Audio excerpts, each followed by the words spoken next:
Hello friends. दोस्तों, NEET और JEE exam के लिए सेफ्टी प्रोटोकॉल्स फाइनलाइज हो गई हैं। क्या है सेफ्टी प्रोटोकॉल्स, इसके बारे में बात करेंगे पूरे डिटेल में। उससे पहले वीडियो को अगर लाइक नहीं किया तो लाइक ज़रूर करें, क्योंकि वीडियो बहुत अच्छा होने वाला है। चैनल में फर्स्ट टाइम है तो सब्सक्राइब कर लीजिए और शेयर कीजिए, जिससे मैक्सिमम कैंडिडेट्स को अवेयरनेस हो सके। तो चलिए बात करते हैं सेफ्टी प्रोटोकॉल्स कौन कौन से हैं इंपॉर्टेंट नीट और जेईई एग्ज़ाम के लिए, जो कि फाइनलाइज हुई हैं। नंबर 1, कॉन्टैक्टलेस फ्रिस्किंग मीन्स सबसे पहले तो ऐसा अवॉइड किया जाएगा कि ज़्यादा स्टूडेंट एक दूसरे के कांटेक्ट में ना आए। दूसरा, इसी के क्रम में टाइम स्लॉट आपको दिया गया है, रिपोर्टिंग का भी टाइम स्लॉट रहेगा कि नॉर्मली कैंडिडेट्स क्या करते हैं, एक साथ बहुत सारे कैंडिडेट्स आ जाते हैं, तो वहाँ पे फिर सोशल डिस्टेंसिंग नहीं रहती, तो इसलिए रिपोर्टिंग का भी टाइम स्लॉट दिया गया है। तीसरा, कॉन्टैक्टलेस वेरिफिकेशन, बेसिकली आपको टच करके कोई भी वेरिफिकेशन नहीं होगा। जिस तरह से आपको फिज़िकली टच करके आपका वेरिफिकेशन होता था, तो वो वेरिफिकेशन नहीं होगा।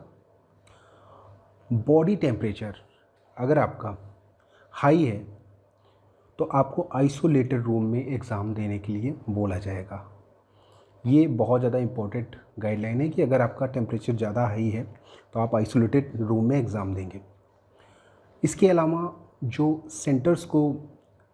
एग्ज़ाम सेंटर्स हैं उनको जो गाइडलाइन है वो है कि उनके पास gloves, mask, hand sanitiser, sponge, ये सब होना चाहिए। स्पंज क्लॉथ, ये सारे होने चाहिए।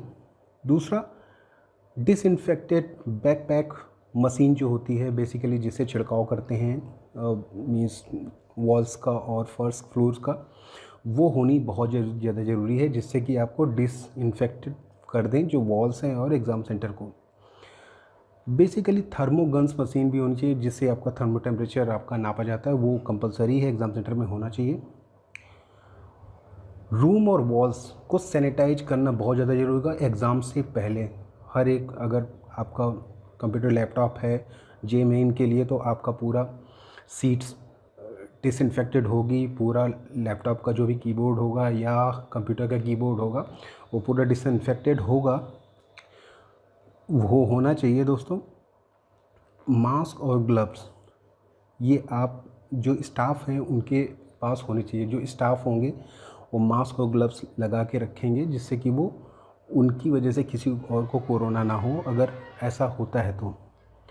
बॉडी टेम्परेचर आपका गेट पे ही मेज़र कर लिया जाएगा। अगर आपका बॉडी टेम्परेचर 99.4 डिग्री फ़ारेनहाइट से ज़्यादा होगा तो आपको आइसोलेटेड रूम में एग्ज़ाम देना पड़ सकता है। दोस्तों, इसके अलावा भी बहुत सारी मेजर्स हैं, जैसे 15 बॉयज़ और 15 गर्ल्स का एसओपी जो तैयार हुआ था, मैंने बताया था। 2 बैचेस होंगे, डिफरेंट रजिस्ट्रेशन रूम होंगे, और एग्ज़ाम हॉल के अंदर आप क्या ले जा सकते हैं, फेस मास्क ले जा सकते हैं, ग्लव्स ले जा सकते हैं, सैनिटाइज़र की बोतल ले जा सकते हैं, पर्सनल आपकी ट्रांसपेरेंट बोतल ले जा सकते हैं पानी पीने के लिए। ट्रांसपेरेंट बोतल इसलिए कि इस बार अगर पानी आपको दिया जाएगा तो एक ही ज़्यादा कांटेक्ट रहेगा, तो अपनी खुद की एक सैनिटाइज बोतल, मीन्स आप अपने पर्सनल बोतल रहेगी तो उसमें आपको कोई डर नहीं रहेगा। और जेईई मेन के एग्ज़ाम के लिए ऐसा किया गया कि और सीट नंबर जो अलॉट होगी वो शिफ्ट 1 शिफ्ट 3 के लिए अलॉट होगी, और इवन जो अलॉट होगी वो शिफ्ट 2 और शिफ्ट 4 के बीच में अलॉट होगी। तो बेसिकली पूरा डिसइंफेक्ट करके ही आपको एग्ज़ाम हॉल में डाला जाएगा। जब एग्ज़ाम आपका ख़त्म हो जाएगा, दूसरा शिफ्ट आएगा, तो फिर से इन्फेक्शन हटाया जाएगा, वॉल्स को, फ्लोर्स को फिर से डिसइंफेक्ट किया जाएगा। प्रॉपर मास्क पहने सारे स्टाफ रहेंगे, जिससे कि अगर उनमें से कोई रहता है तो प्रॉब्लम ना हो आपको। तो इस तरह की कुछ गाइडलाइन है, और जो लोग सिक हैं, जो बीमार हैं, जो कोरोना से ग्रसित हैं या जिनका टेम्परेचर ज़्यादा हाई होगा, वो आइसोलेटेड रूम में जाएंगे, जिससे कि उनकी वजह से और कोई बच्चे इन्फेक्टेड ना हो। तो इस तरह की एक सेफ्टी मेजर्स किए गए हैं दोस्तों। That's all, thanks, bye, take care.